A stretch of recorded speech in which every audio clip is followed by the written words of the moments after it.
নওগাঁর হাট বাজারে ইরি বোরো ধান বেচাকেনা হচ্ছে, তবে সরবরাহ বেড়ে যাওয়ায় সপ্তাহের ব্যবধানে মন প্রতি ৩০ থেকে ৫০ টাকা কমেছে।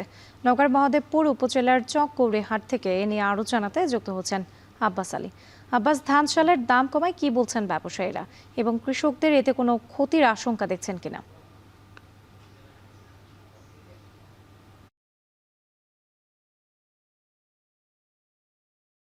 ধান বিক্রি হতো, অর্থাৎ কাঠারি ভোগ, জিরার সাহিল বা সুফলতা ধান বিক্রি হয়েছিল ১২০ থেকে ১৫০ টাকা মন কম দামে। এখন ঈদের পরে সেই ১২০ থেকে ১৫০ টাকা পর্যন্ত দাম বেড়েছে। তবে এক সপ্তাহের ব্যবধানে এই দাম বাড়ার পর আবার ৩০ থেকে ৫০ টাকা পর্যন্ত ধানের দাম কমেছে। এই ধানের দাম কমে বর্তমানে ধান বিক্রি হচ্ছে কাঠারি ভোগ ধান ১৫০০ থেকে ১৫৭০ টাকা, জিরা সাইল ১৩০০ থেকে ১৩৫০ টাকা, সুফলতা ১২৫০ থেকে ১৩০০ টাকা মন এবং সরু জাতের সুগন্ধি জাতের যে ধান রয়েছে বি ধান ৯০, সেটা সর্বোচ্চ দামে বিক্রি হচ্ছে ২৪০০ টাকা মন। অর্থাৎ এই যে ধানের দাম কখনো কমছে কখনো বাড়ছে। এখন যেহেতু ধানের দাম কমে এসেছে আর ধানের দাম কমে আসার কারণে কৃষকরা ক্ষোভ প্রকাশ করেছেন। তারা জানিয়েছেন যে এটি ব্যবসায়ীদের নিতান্ত একটি সিন্ডিকেট, যার কারণে আসলে তারা কখনো ধানের দাম বাড়ায় এবং কমায়। এতে করে কৃষকরা আসলে ক্ষতির সম্মুখীন হয়। তারা কৃষকরা জানিয়েছেন যেহেতু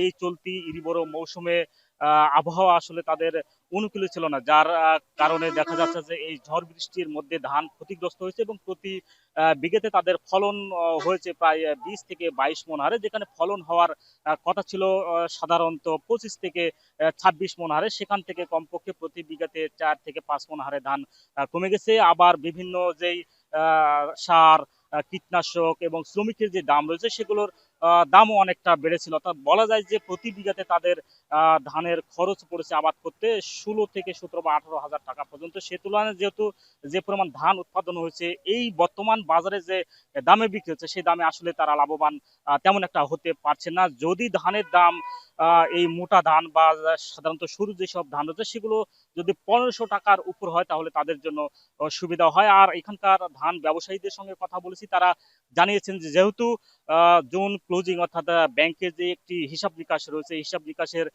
কারণে তাদের একটি দেনা পাওনা রয়েছে। এই কারণে তাদের হাতে অর্থের স্বল্পতা রয়েছে, যার কারণে তারা কৃষকদের কাছ থেকে বাকিতে কিনছেন এবং কম পরিমাণ ধান কিনছেন বলে তারা জানিয়েছেন। আবার যারা বিভিন্ন ধান উৎপাদনকারী, চাল উৎপাদনকারী প্রতিষ্ঠান রয়েছে, যারা এজেন্ট রয়েছে, তারা বলছেন যে সেই সব প্রতিষ্ঠানগুলো ধান একটা নির্ধারিত দাম বেঁধে দিয়েছেন, যার কারণে তারা কম দামে ধান কিনছেন এবং অল্প পরিমাণ ধান কিনছেন বলে জানিয়েছেন। সব কথা বলা যায় যে ধানের দাম যদি স্বাভাবিক থাকে, ভালো থাকে, তাহলে কৃষকরা লাভবান হবে, অন্যথায় তাদেরকে লোকসান গুনতে হবে বলে জানিয়েছেন কৃষকরা। তো এই ছিল আমার কাছে ধানের দরদাম নিয়ে সবশেষ। নওগাঁ থেকে যুক্ত ছিলেন আব্বাস আলী, জানাচ্ছিলেন ধান বেচা বিক্রির খবর।